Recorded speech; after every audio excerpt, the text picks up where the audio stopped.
Thank you, my old friend Martin Johnstone. Governor Beshear, First Lady Beshear, Lieutenant Governor Mangiardo, fellow constitutional officers, Mr. Chief Justice, Congressman Yarmouth, distinguished guests and friends. I am humbled today in raising my hand to take the oath of office as the 49th Attorney General of the Commonwealth of Kentucky. And I pledge to you today to work tirelessly to try to live up to this trust that the voters have placed in me.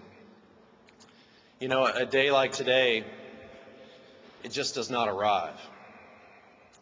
It is planned, dreamt, hoped for, and eventually dawned by those who cared for me, encouraged me, and supported me along the way. In our respective lives, we all stand on the shoulders of others. And for me, this day would not be possible without the incredible support of two loving parents, Tom and Barbara Conway.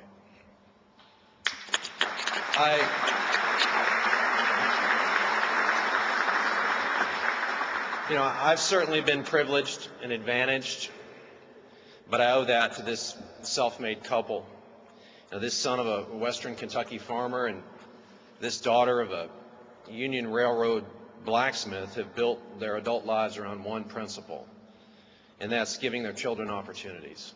And I want to thank them for all those opportunities that they've given me. Next to my wife Elizabeth, I owe so much.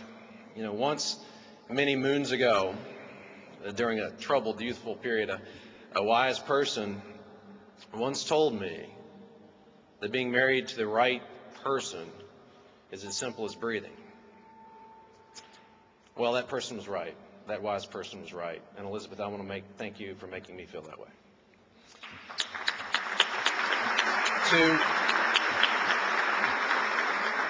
To my siblings, Kelly, Matt, and Meg, to my friends, to staff, to Mark, to others, thanks for believing in me. Thanks for believing in me. And thanks for seeing in me qualities and sometimes foibles that I didn't always see myself. These last few days I've thought a lot about this oath that I just swore. And no, not the part about disavowing a duel. But I do want to promise all of you that I passed the background check on that particular issue. But instead, what it means to quote unquote faithfully execute the office of Attorney General. And it dawned on me that 62 days ago, the voters of this Commonwealth spoke in overwhelming numbers and with remarkable clarity. By large and unmistakable margins, they elected a new governor from a new party. Then they crossed over to retain a Secretary of State from another party, crossed back over to elect me as Attorney General of the Commonwealth. They retained a remarkably competent auditor, elected a wonderful new treasurer, and then crossed back over to reward a Republican Commissioner of Agriculture for a job well done. Quite simply, the voters requested competence, and they put partisanship aside. And as Attorney General, I'm going to work to faithfully execute their request. The Attorney General is a prosecutor. The American Bar Association has a special ethic for prosecutors, not to zealously represent a client, but to see that justice is done. And that's how I intend to exercise the authority of this office, in two simple ways: to ensure that justice is done, or to protect our citizens' interests. And in protecting our citizens' interests, I intend to use the authority of this office to warn our citizens about the dangers of cybercrimes and cyber fraud, because the internet is a wonderful tool, but it's also a tool for crime. And in this new and challenging culture, crimes are committed in new and different ways. And so I think it's time that we warn the people about the predators that are out there, the online scams, and I intend to devote a significant portion of the investigative resources of this office to tackling this particular problem, because it's an area where local law enforcement and local officials need some assistance. I also intend to try to tackle the scourge of drugs in this state, and in particular, the insidious addiction of too many of our citizens to prescription pills.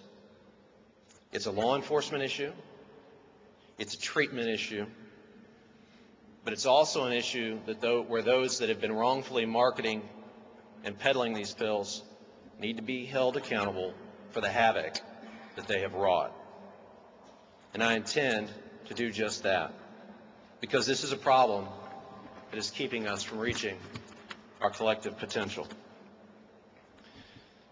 And my friends and fellow citizens, Kentucky is a wonderful home, but it has the promise of being even more. For me, Kentucky's not just a state or a place or even just a home.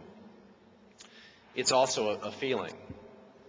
It's that feeling we get when we hear My Old Kentucky Home, when we see a mare and a foal in the field, when we catch a crappie on the hook, or when we teach our kids to shoot basketball. And in that feeling, there's a hope that Kentucky could, and indeed, quite frankly, should be even more.